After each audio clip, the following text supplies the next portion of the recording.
So for comfortable namin sa isa't isa, masarap siyang kausap at sobrang taas ng emotional intelligence niya. Sobrang green flag kumbaga. Nahanda niyang iwan yung partner niya para sa akin. Na willing daw siyang intayin ako. Na di ko alam kung kaya kong iwan yung partner ko.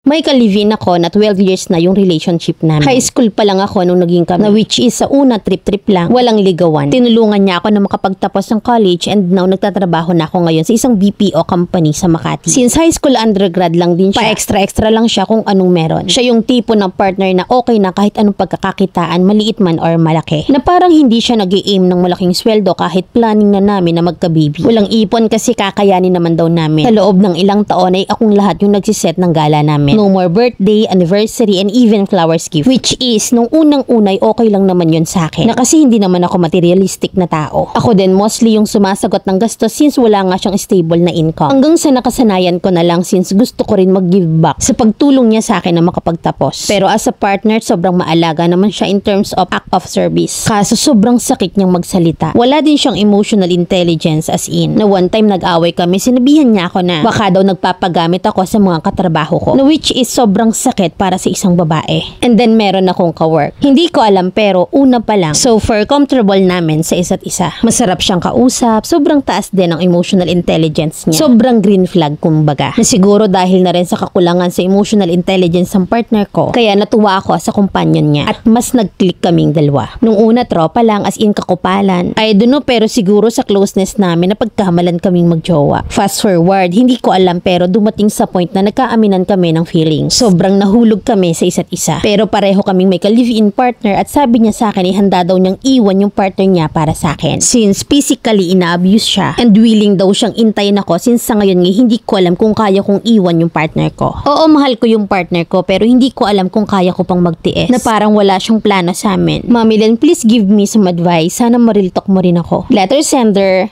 Cherry.